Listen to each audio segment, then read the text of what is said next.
The Adventures of Sherlock Holmes by Sir Arthur Conan Doyle. Adventure 4. The Boscombe Valley Mystery. We were seated at breakfast one morning, my wife and I, when the maid brought in a telegram. It was from Sherlock Holmes and ran in this way. Have you a couple of days to spare? Have just been wired for from the west of England in connection with Boscombe Valley tragedy. Shall be glad if you will come with me. Air and scenery perfect. Leave Paddington by the 11:15. What do you say, dear? Said my wife, looking across at me. Will you go? I really don't know what to say. I have a fairly long list at present. Oh, Anstruther would do your work for you. You have been looking a little pale lately. I think that the change would do you good. And you are always so interested in Mr. Sherlock Holmes's cases. I should be ungrateful if I were not, seeing what I gained through one of them, I answered. But if I am to go, I must pack at once, for I have only half an hour. My experience of camp life in Afghanistan had at least had the effect of making me a prompt and ready traveler. My wants were few and simple, so that in less than the time stated, I was in a cab with my valise, rattling away to Paddington Station. Sherlock Holmes was pacing up and down the platform, his tall, gaunt figure made even gaunter and taller by his long grey travelling cloak and close-fitting cloth cap. "It is really very good of you to come, Watson," said he. "It makes a considerable difference to me having someone with me on whom I can thoroughly rely. Local aid is always either worthless or else biased. If you will keep the two corner seats, I shall get the tickets." We had the carriage to ourselves, save for an immense litter of papers which Holmes had brought with him. Among these he rummaged and read, with intervals of note-taking and of meditation, until we were past Reading. Then he suddenly rolled them all into a gigantic ball and tossed them up onto the rack. "Have you heard anything of the case?" he asked. "Not a word. I have not seen a paper for some days." "The London press has not had very full accounts. I have just been looking through all the recent papers in order to master the particulars. It seems from what I gather to be one of those simple cases which are so extremely difficult." "That sounds a little paradoxical." "But it is profoundly true. Singularity is almost invariably a clue. The more featureless and commonplace a crime is, the more difficult it is to bring it home. In this case, however, they have established a very serious case against the son of the murdered man." "It is a murder, then?" "Well, it is conjectured to be so. I shall take nothing for granted until I have the opportunity of looking personally into it.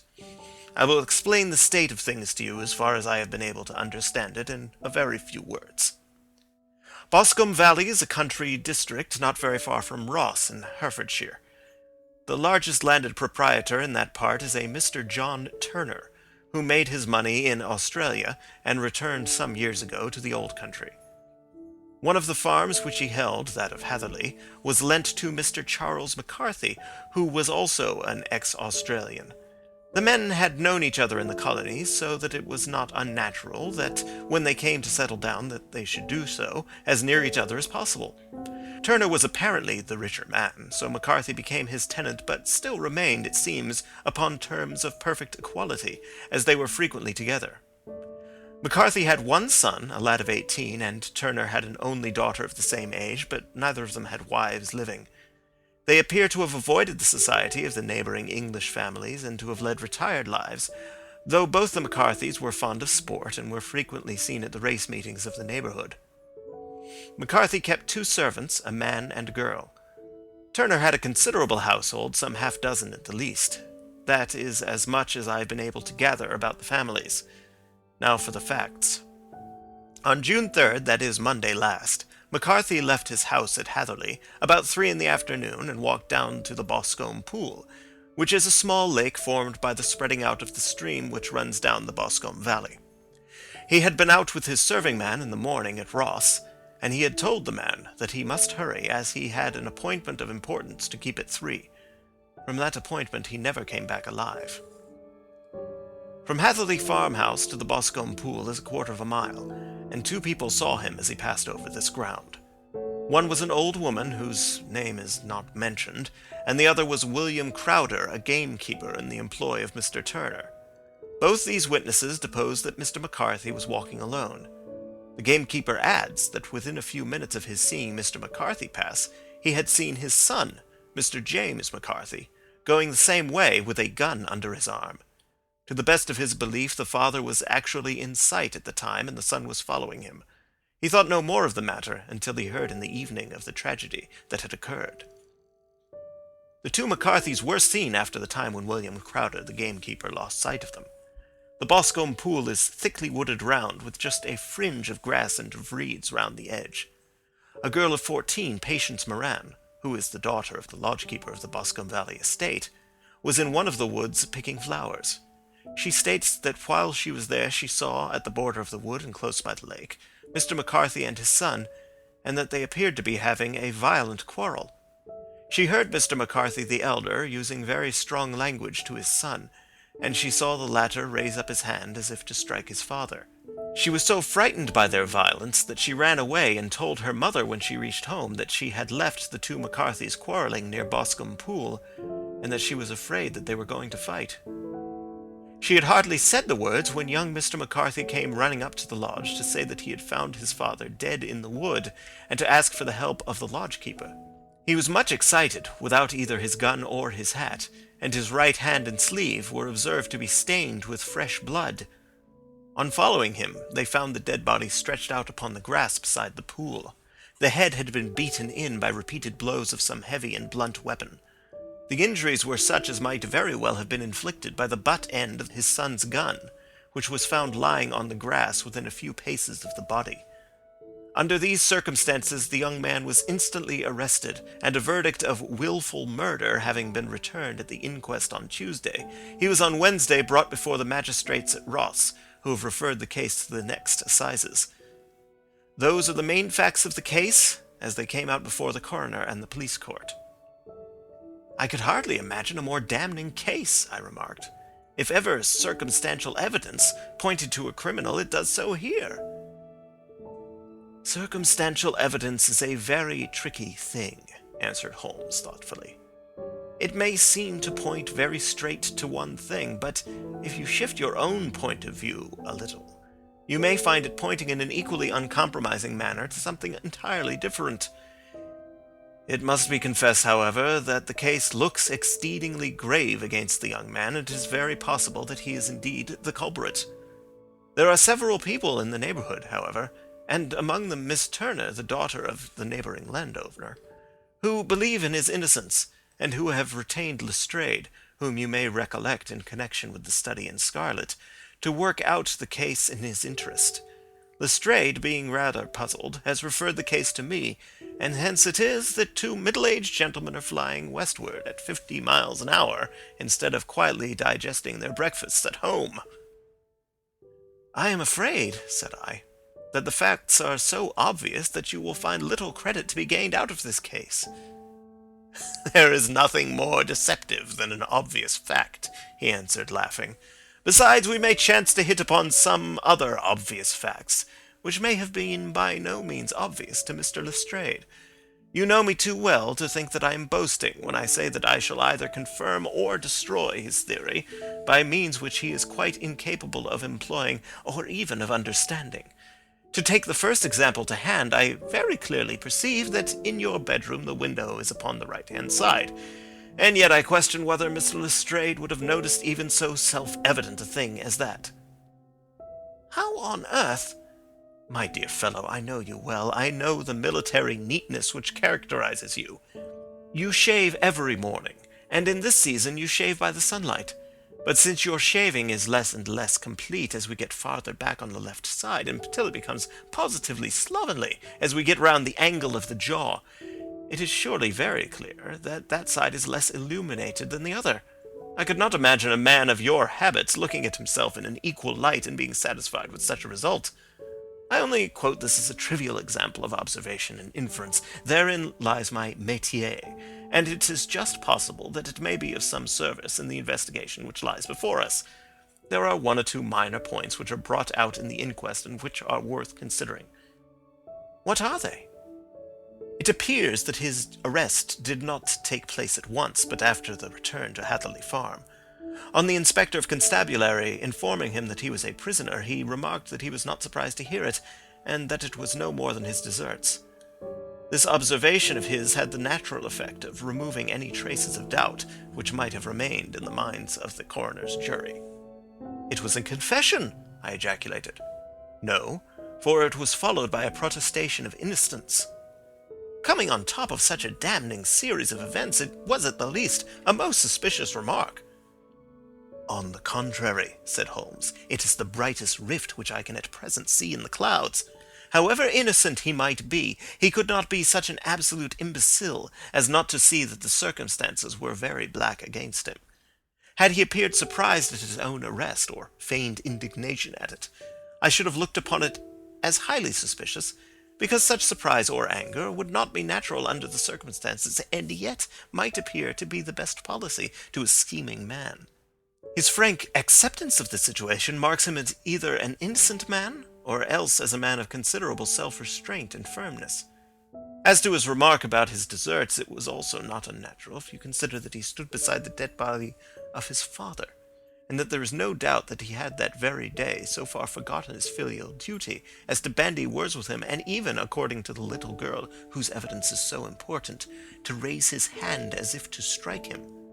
The self-reproach and contrition which are displayed in his remark appear to me to be the signs of a healthy mind rather than of a guilty one." I shook my head. "Many men have been hanged on far slighter evidence," I remarked. "So they have, and many men have been wrongfully hanged." "What is the young man's own account of the matter?" "It is, I am afraid, not very encouraging to his supporters, though there are one or two points in it which are suggestive. You will find it here and may read it for yourself." He picked out from his bundle a copy of the local Herefordshire paper, and having turned down the sheet, he pointed out the paragraph in which the unfortunate young man had given his own statement of what had occurred. I settled myself down in the corner of the carriage and read it very carefully. It ran in this way: "Mr. James McCarthy, the only son of the deceased, was then called and gave evidence as follows. I had been away from home for 3 days at Bristol, and had only just returned upon the morning of last Monday the 3rd. My father was absent from home at the time of my arrival, and I was informed by the maid that he had driven over to Ross with John Cobb, the groom. Shortly after my return, I heard the wheels of his trap in the yard, and, looking out of my window, I saw him get out and walk rapidly out of the yard, though I was not aware in which direction he was going. I then took my gun and strolled out in the direction of the Boscombe Pool with the intention of visiting the rabbit warren which is upon the other side. On my way I saw William Crowder, the gamekeeper, as he had stated in his evidence, but he is mistaken in thinking that I was following my father. I had no idea that he was in front of me. When about 100 yards from the pool I heard a cry of coo-ee, which is an unusual signal between my father and myself. I then hurried forward and found him standing by the pool. He appeared to be much surprised at seeing me, and asked me rather roughly what I was doing there. A conversation ensued which led to high words and almost to blows, for my father was a man of a very violent temper. Seeing that his passion was becoming ungovernable, I left him and returned towards Hatherley Farm. I had not gone more than 150 yards, however, when I heard a hideous outcry behind me, which caused me to run back again. I found my father expiring upon the ground with his head terribly injured. I dropped my gun and held him in my arms, but he almost instantly expired. I knelt beside him for some minutes, and then made my way to Mr. Turner's lodge-keeper, his house being the nearest, to ask for assistance. I saw no one near my father when I returned, and I have no idea how he came by his injuries. He was not a popular man, being somewhat cold and forbidding in his manners, but he had, as far as I know, no active enemies. I know nothing further of the matter." The Coroner: "Did your father make any statement to you before he died?" Witness: "He mumbled a few words, but I could only catch some allusion to a rat." The Coroner: "What did you understand by that?" Witness: "It conveyed no meaning to me. I thought that he was delirious." The Coroner: "What was the point upon which your father had this final quarrel?" Witness: "I should prefer not to answer." The Coroner: "I am afraid that I must press it." Witness: "It is really impossible for me to tell you. I can assure you that it has nothing to do with the sad tragedy which followed." The Coroner. That is for the court to decide. I need not point out to you that your refusal to answer will prejudice your case considerably in any future proceedings which may arise. Witness. I still must refuse. The Coroner. I understand that the cry of cooee was a common signal between you and your father. Witness. It was. The Coroner. How was it then that he uttered it before he saw you and before he even knew that you had returned from Bristol? Witness, with considerable confusion. I do not know. A juryman. Did you see nothing which aroused your suspicions when you returned on hearing the cry and found your father fatally injured? Witness. Nothing definite. The Coroner. What do you mean? Witness. I was so disturbed and excited as I rushed out into the open that I could think of nothing except my father. Yet I have a vague impression that as I ran forward, something lay upon the ground to the left of me. It seemed to be something grey in colour, a coat of some sort, or a plaid, perhaps. When I rose from my father, I looked round for it, but it was gone. Do you mean that it had disappeared before you went to help? Yes, it was gone. You cannot say what it was? No, I had a feeling something was there. How far from the body? 12 yards or so. And how far from the edge of the wood? About the same. Then if it was removed, it was while you were within 12 yards of it? Yes, but with my back towards it. This concluded the examination of the witness. I see, said I as I glanced down the column, that the coroner in his concluding remarks was rather severe upon young McCarthy. He calls attention, and with reason, to the discrepancy about his father having signaled to him before seeing him, and also to his refusal to give details of his conversation with his father, and his singular account of his father's dying words. They are all, as he remarks, very much against the son. Holmes laughed softly to himself, and stretched himself out upon the cushioned seat. Both you and the coroner have been at some pains, said he, to single out the very strongest points in the young man's favour. Don't you see that you alternately give him credit for having too much imagination and too little? Too little if he could not invent a cause of quarrel which would give him the sympathy of the jury. Too much if he evolved from his own inner consciousness anything so outré as a dying reference to a rat, and the incident of the vanishing cloth. No, sir, I shall approach this case from the point of view that what this young man says is true, and we shall see whither that hypothesis will lead us. And now here is my pocket Petrarch, and not another word shall I say of this case until we are on the scene of action. We lunch at Swindon, and I see that we shall be there in 20 minutes. It was nearly 4 o'clock when we at last, after passing through the beautiful Stroud Valley and over the broad gleaming Severn, found ourselves at the pretty little country town of Ross. A lean ferret-like man, furtive and sly-looking, was waiting for us upon the platform. In spite of the light brown dustcoat and leather leggings which he wore in deference to his rustic surroundings, I had no difficulty in recognizing Lestrade of Scotland Yard. With him we drove to the Hereford Arms, where a room had already been engaged for us. "I have ordered a carriage," said Lestrade as we sat over a cup of tea. "I knew your energetic nature, and that you would not be happy until you had been on the scene of the crime." "It was very nice and complimentary of you," Holmes answered. "It is entirely a question of barometric pressure." Lestrade looked startled. "I do not quite follow," he said. "How is the glass? 29, I see. No wind and not a cloud in the sky. I have a case full of cigarettes here which needs smoking, and the sofa is very much superior to the usual country hotel abomination. I do not think that it is probable that I shall use the carriage tonight." Lestrade laughed indulgently. "You have no doubt already formed your conclusions from the newspapers," he said. "The case is as plain as a pikestaff, and the more one goes into it, the plainer it becomes. Still, of course, one can't refuse a lady, and such a very positive one, too. She has heard of you, and would have your opinion, though I repeatedly told her that there was nothing which you could do which I had not already done. Why, bless my soul, here is her carriage at the door." He had hardly spoken before there rushed into the room one of the most lovely young women that I have ever seen in my life. Her violet eyes shining, her lips parted, a pink flush upon her cheeks, all thought of her natural reserve lost in her overpowering excitement and concern.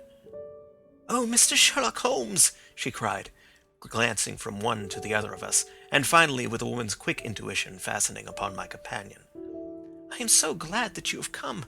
I have driven down to tell you so. I know that James didn't do it. I know it, and I want you to start upon your work knowing it too. Never let yourself doubt upon that point. We have known each other since we were little children, and I know his faults, as no one else does, but he is too tender-hearted to hurt a fly. Such a charge is absurd to anyone who really knows him." "I hope we may clear him, Miss Turner," said Sherlock Holmes. "You may rely upon my doing all that I can." "But you have read the evidence. You have formed some conclusion. Do you not see some loophole, some flaw? Do you not yourself think that he is innocent?" "I think that it is very probable." "There now," she cried, throwing back her head and looking defiantly at Lestrade. "You hear? He gives me hopes." Lestrade shrugged his shoulders. "I am afraid that my colleague has been a little quick in forming his conclusions," he said. "But he is right. Oh, I know that he is right. James never did it. And about his quarrel with his father, I am sure that the reason why he would not speak about it to the coroner is because I was concerned in it." "In what way?" asked Holmes. "It is no time for me to hide anything. James and his father had many disagreements about me. Mr. McCarthy was very anxious that there should be a marriage between us. James and I have always loved each other as brother and sister, but of course he is young and has seen very little of life yet, and well, naturally he did not wish to do anything like that yet, so there were quarrels, and this, I am sure, was one of them." "And your father?" asked Holmes. "Was he in favor of such a union?" "No, he was averse to it also. No one but Mr. McCarthy was in favor of it." A quick blush passed over her fresh young face as Holmes shot one of his keen, questioning glances at her. "Thank you for this information," said he.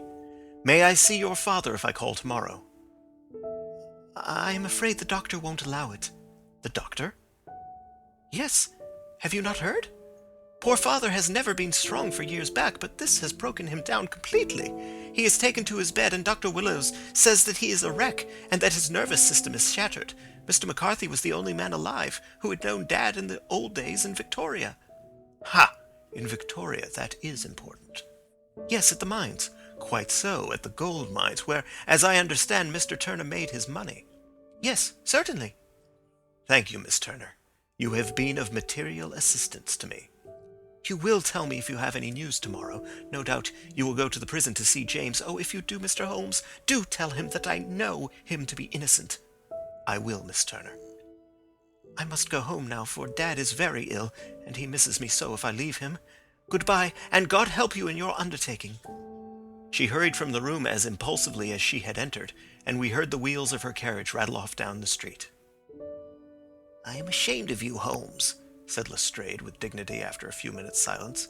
"Why should you raise up hopes which you are bound to disappoint? I am not over-tender of heart, but I call it cruel."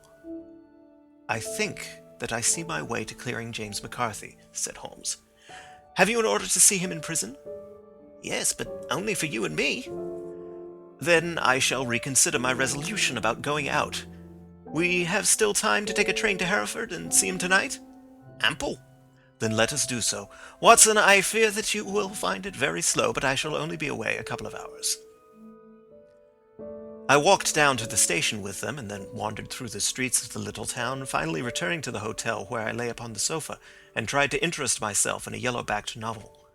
The puny plot of the story was so thin, however, when compared to the deep mystery through which we were groping, and I found my attention wander so continually from the action to the fact, that I at last flung it across the room and gave myself up entirely to a consideration of the events of the day.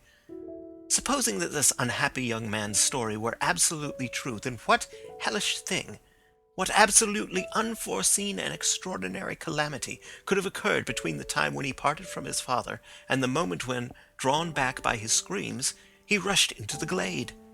It was something terrible and deadly. What could it be? Might not the nature of the injuries reveal something to my medical instincts? I rang the bell and called for the weekly country paper, which contained a verbatim account of the inquest. In the surgeon's deposition it was stated that the posterior third of the left parietal bone and the left half of the occipital bone had been shattered by a heavy blow from a blunt weapon. I marked the spot upon my own head. Clearly such a blow must have been struck from behind. That was to some extent in favor of the accused, as when seen quarreling he was face to face with his father. Still, it did not go for very much, for the older man might have turned his back before the blow fell. Still, it might be worthwhile to call Holmes's attention to it. Then there was the peculiar dying reference to a rat. What could that mean? It could not be delirium. A man dying from a sudden blow does not commonly become delirious. No, it was more likely to be an attempt to explain how he met his fate. But what could it indicate? I cudgelled my brains to find some possible explanation. And then the incident of the grey cloth seen by young McCarthy. If that were true, the murderer must have dropped some part of his dress, presumably his overcoat, in his flight, and must have had the hardihood to return and to carry it away at the instant when the son was kneeling with his back turned not a dozen paces off. What a tissue of mysteries and improbabilities the whole thing was! I did not wonder at Lestrade's opinion, and yet I had so much faith in Sherlock Holmes's insight that I could not lose hope as long as every fresh fact seemed to strengthen his conviction of young McCarthy's innocence. It was late before Sherlock Holmes returned. He came back alone, for Lestrade was staying in lodgings in the town. "The glass still keeps very high," he remarked as he sat down. "It is of importance that it should not rain before we are able to go over the ground. On the other hand, a man should be at his very best and keenest for such a nice work as that, and I did not wish to do it when fagged by a long journey. I have seen young McCarthy." "And what did you learn from him?" "Nothing." "Could he throw no light?" "None at all. I was inclined to think at one time that he knew who had done it and was screening him or her. But I am convinced now that he is as puzzled as everyone else. He is not a very quick-witted youth, though comely to look at, and I should think sound at heart." "I cannot admire his taste," I remarked, "if it is indeed a fact that he was averse to a marriage with so charming a young lady as this Miss Turner." "Ah, thereby hangs a rather painful tale. This fellow is madly, insanely in love with her, but some 2 years ago, when he was only a lad, and before he really knew her, for she had been away 5 years at a boarding school, what does the idiot do but get into the clutches of a barmaid in Bristol and marry her at a registry office?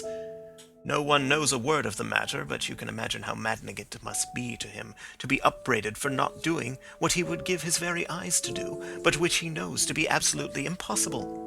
It was sheer frenzy of this sort which made him throw his hands up into the air when his father, at their last interview, was goading him on to propose to Miss Turner. On the other hand, he had no means of supporting himself, and his father, who was by all accounts a very hard man, would have thrown him over utterly had he known the truth. It was with his barmaid wife that he had spent the last 3 days in Bristol, and his father did not know where he was. Mark that point, it is of importance. Good has come out of evil, however, for the barmaid, finding from the papers that he is in serious trouble and likely to be hanged, has thrown him over utterly and has written to him to say that she has a husband already in the Bermuda dockyard, so that there is really no tie between them. I think that bit of news has consoled young McCarthy for all that he has suffered." "But if he is innocent, who has done it?" "Ah, who? I would call your attention very particularly to 2 points. One is that the murdered man had an appointment with someone at the pool, and that the someone could not have been his son, for his son was away, and he did not know when he would return. The second is that the murdered man was heard to cry cooee before he knew that his son had returned. Those are the crucial points upon which the case depends." "And now let us talk about George Meredith, if you please, and we shall leave all minor matters until tomorrow." There was no rain, as Holmes had foretold, and the morning broke bright and cloudless. At 9 o'clock Lestrade called for us with the carriage, and we set off for Hatherley Farm and the Boscombe Pool.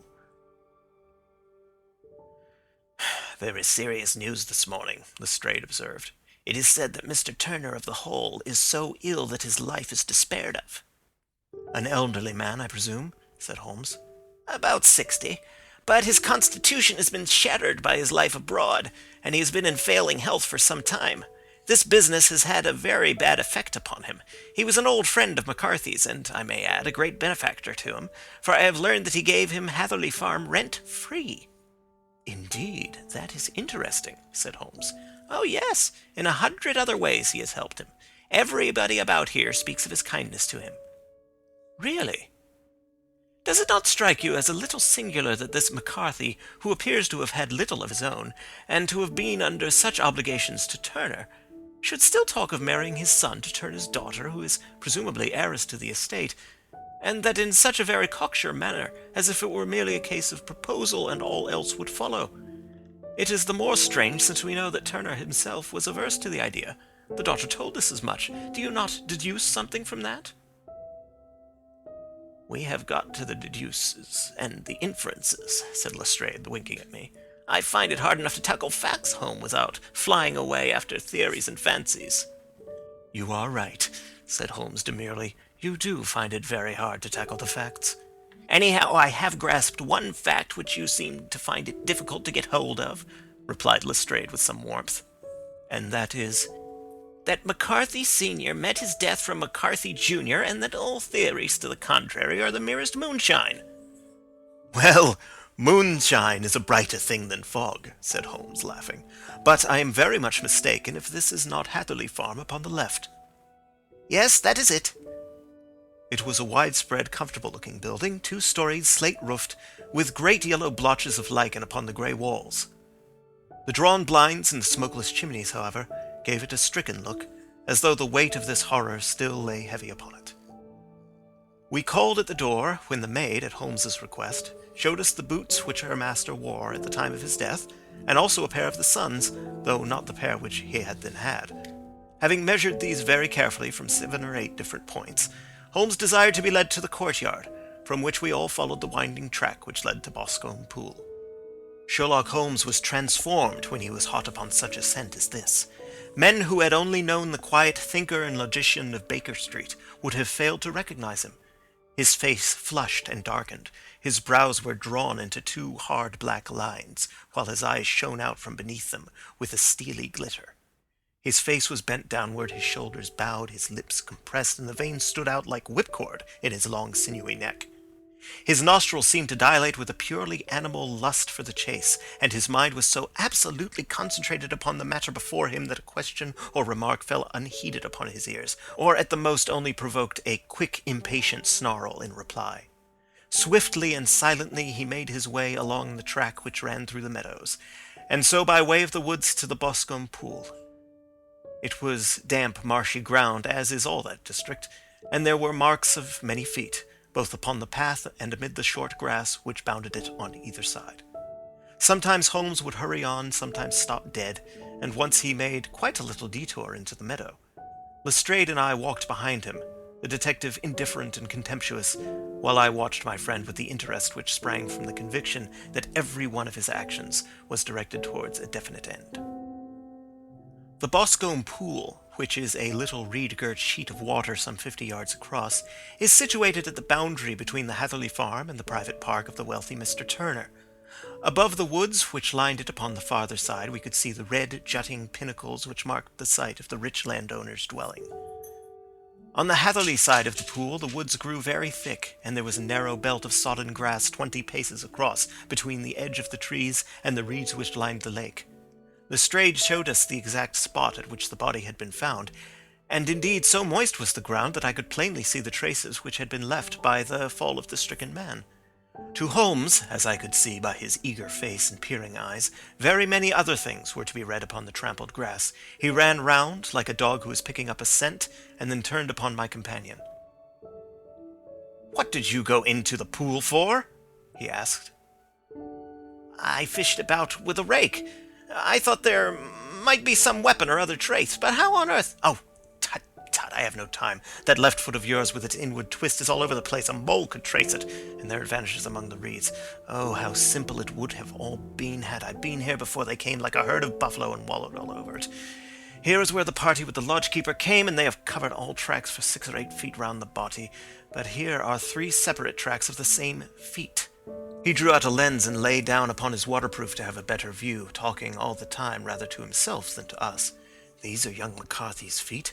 Twice he was walking, and once he ran swiftly, so that the soles are deeply marked, and the heels hardly visible. That bears out his story. He ran when he saw his father on the ground. Then here are the father's feet as he paced up and down. What is this, then? It is the butt end of the gun, as the son stood listening. And this?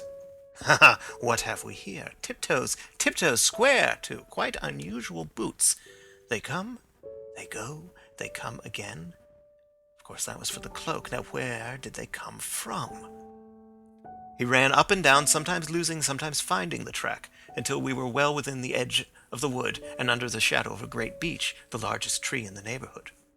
Holmes traced his way to the farther side of this and lay down once more upon his face with a little cry of satisfaction.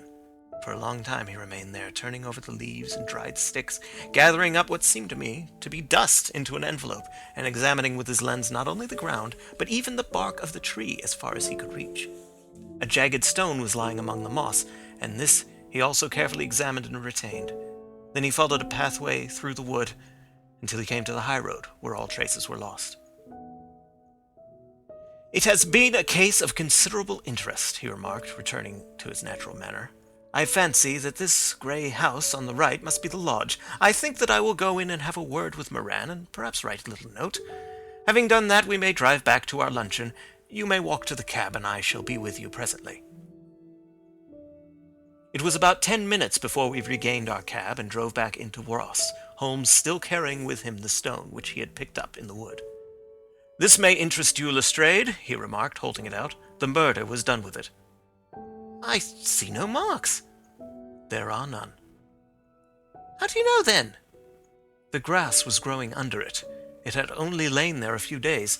There was no sign of a place whence it had been taken. It corresponds with the injuries. There is no sign of any other weapon." "And the murderer?" "Is a tall man, left-handed, limps with the right leg, wears thick-soled shooting boots and a grey cloak, smokes Indian cigars, uses a cigar holder, and carries a blunt penknife in his pocket. There are several other indications, but these may be enough to aid us in our search." Lestrade laughed. "I am afraid that I am still a skeptic," he said. "Theories are all very well, but we have to deal with a hard-headed British jury." "Nous verrons," answered Holmes calmly. "You work your own method, and I shall work mine. I shall be busy this afternoon, and shall probably return to London by the evening train." "And leave your case unfinished?" "No, finished." "But the mystery?" "It is solved." "Who is the criminal, then?" "The gentleman I describe." "But who is he?" "Surely it would not be difficult to find out. This is not such a populous neighborhood." Lestrade shrugged his shoulders. "I am a practical man," he said, "and I really cannot undertake to go about the country looking for a left-handed gentleman with a game leg. I should become the laughing-stock of Scotland Yard." "All right," said Holmes quietly. "I have given you the chance. Here are your lodgings. Goodbye. I shall drop you a line before I leave." Having left Lestrade at his rooms, we drove to our hotel, where we found lunch upon the table. Holmes was silent and buried in thought, with a pained expression upon his face, as one who finds himself in a perplexing position. "Look here, Watson," he said when the cloth was cleared. "Just sit down in this chair and let me preach to you for a little. I don't know quite what to do, and I should value your advice. Light a cigar and let me expound." "Pray do so." "Well, now, in considering this case, there are 2 points about young McCarthy's narrative which struck us both instantly, although they impressed me in his favor and you against him. One was the fact that his father should, according to his account, cry "cooey" before seeing him. The other was his singular dying reference to a rat. He mumbled several words, you understand, but that was all that caught the son's ear. Now, from this double point our research must commence, and we will begin it by presuming that what the lad says is absolutely true. What of this cooey, then? Well, obviously it could not have been meant for the son. The son, as far as he knew, was in Bristol. It was mere chance that he was within earshot. The cooey was meant to attract the attention of whoever it was that he had the appointment with. But cooey is a distinctly Australian cry, and one which is used between Australians. There is a strong presumption that the person whom McCarthy expected to meet him at Boscombe Pool was someone who had been in Australia. What of the rat, then? Sherlock Holmes took a folded paper from his pocket and flattened it out on the table. "This is a map of the colony of Victoria," he said. "I wired to Bristol for it last night." He put his hand over part of the map. "What do you read?" "A rat," I read. "And now?" He raised his hand. Ballarat. Quite so. That was the word the man uttered, and of which his son only caught the last two syllables. He was trying to utter the name of his murderer, so-and-so of Ballarat. "It is wonderful!" I exclaimed. "It is obvious. And now you see I had narrowed the field down considerably. The possession of a grey garment was a third point which, granting the son's statement to be correct, was a certainty. We have come now out of mere vagueness to the definite conception of an Australian from Ballarat with a grey cloak. Certainly. And one who was at home in the district, for the pool can only be approached by the farm or by the estate, where strangers could hardly wander. Quite so. Then comes our expedition of today. By an examination of the ground I gained the trifling details which I gave to that imbecile Lestrade as to the personality of the criminal. But how did you gain them? You know my method. It is founded upon the observation of trifles. His height I might know that you might roughly judge from the length of his stride. His boots, too, might be told from their traces. Yes, they were peculiar boots. But his lameness? The impression of his right foot was always less distinct than his left. He put less weight upon it. Why? Because he limped. He was lame. But his left-handedness? You were yourself struck by the nature of the injury as recorded by the surgeon at the inquest. The blow was struck from immediately behind and yet was upon the left side. Now, how can that be, unless it were by a left-handed man? He had stood behind that tree during the interview between the father and son. He had even smoked there. I found the ash of a cigar, which my special knowledge of tobacco ashes enables me to pronounce as an Indian cigar. I have, as you know, devoted some attention to this, and written a little monograph on the ashes of 140 different varieties of pipe, cigar, and cigarette tobacco. Having found the ash, I then looked round and discovered the stump among the moss where he had tossed it. It was an Indian cigar, of the variety which are rolled in Rotterdam. And the cigar holder? I could see that the end had not been in his mouth, therefore he used a holder. The tip had been cut off, not bitten off, but the cut was not a clean one, so I deduced a blunt penknife. "Holmes," I said, "you have drawn a net round this man from which he cannot escape, and you have saved an innocent human life as truly as if you had cut the cord which was hanging him. I see the direction in which all this points. The culprit is—" "Mr. John Turner," cried the hotel waiter, opening the door of our sitting-room and uttering in a visitor. The man who entered was a strange and impressive figure. His slow, limping step and bowed shoulders gave the appearance of decrepitude, and yet his hard, deep-lined, craggy features and his enormous limbs showed that he was possessed of unusual strength of body and of character. His tangled beard, grizzled hair, and outstanding drooping eyebrows combined to give an air of dignity and power to his appearance, but his face was of an ashen white, while his lips and the corners of his nostrils were tinged with a shade of blue. It was clear to me at a glance that he was in the grip of some deadly and chronic disease. "Pray sit down on the sofa," said Holmes gently. "You had my note?" "Yes, the lodge-keeper brought it up. You said that you wished to see me here to avoid scandal." "I thought people would talk if I went to the hall." "And why did you wish to see me?" He looked across at my companion with despair in his weary eyes, as though his question was already answered. "Yes," said Holmes, answering the look rather than the words. "It is so. I know all about McCarthy." The old man sank his face in his hands. "God help me," he cried. "But I would not have let the young man come to harm. I give you my word that I would have spoken out if it went against him at the assizes." "I am glad to hear you say so," said Holmes gravely. "I would have spoken now, had it not been for my dear girl. It would break her heart. It will break her heart when she hears that I am arrested." "It may not come to that," said Holmes. "What?"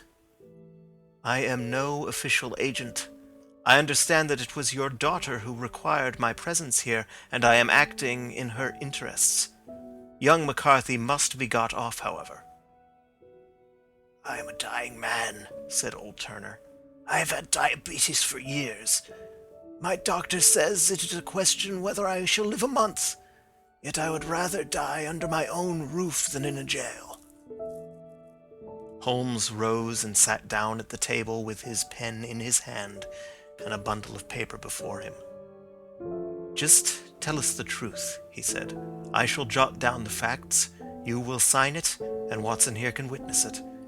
Then I could produce your confession at the last extremity to save young McCarthy. I promise you that I shall not use it unless it is absolutely needed." "It's as well," said the old man.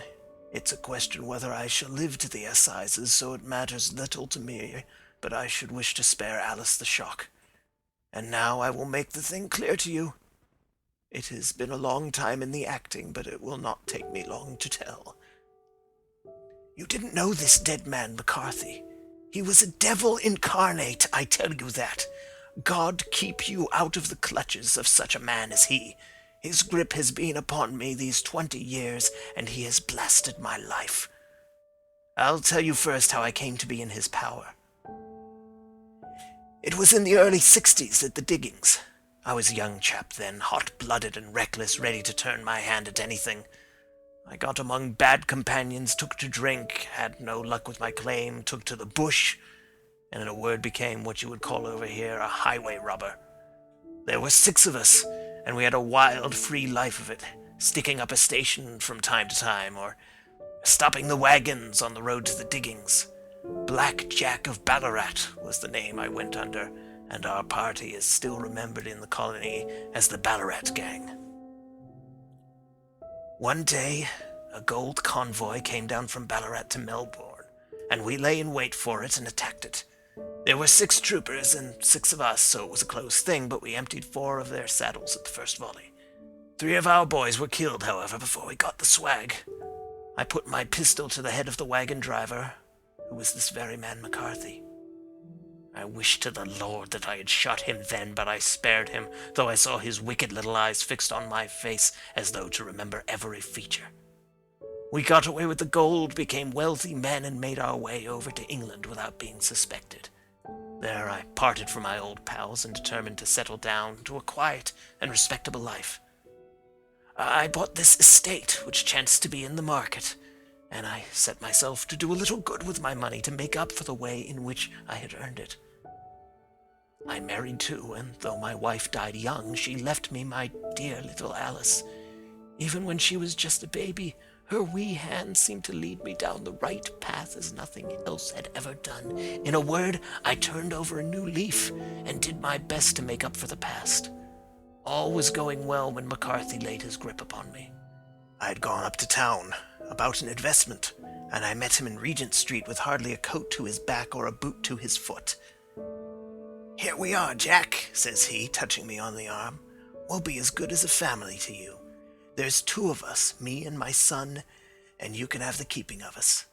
If you don't, it's a fine, law-abiding country is England, and there's always a policeman within hail."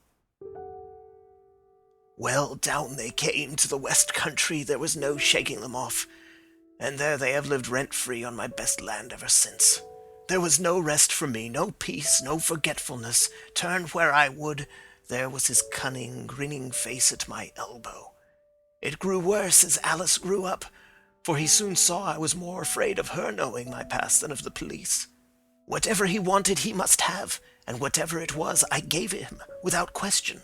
Land, money, houses, until at last he asked a thing which I could not give. He asked for Alice. His son, you see, had grown up, and so had my girl. And as I was known to be in weak health, it seemed a fine stroke to him that his lad should step into the whole property. But there I was firm. I would not have his cursed stock mixed with mine. Not that I had any dislike to the lad, but his blood was in him, and that was enough. I stood firm.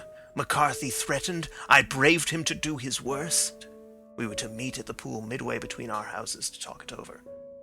When I went down there, I found him talking with his son, so I smoked a cigar and waited behind a tree until he should be alone. But as I listened to his talk, all that was black and bitter in me seemed to come uppermost.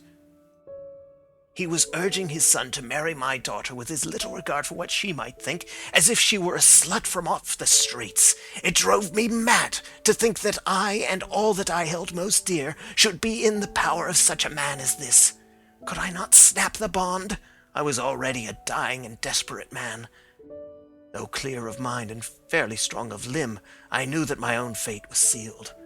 But my memory and my girl both could be saved if I could but silence that foul tongue. I did it, Mr. Holmes. I would do it again. Deeply as I have sinned, I have led a life of martyrdom to atone for it. But that my girl should be entangled in the same meshes which held me was more than I could suffer. I struck him down with no more compunction than if he had been some foul and venomous beast.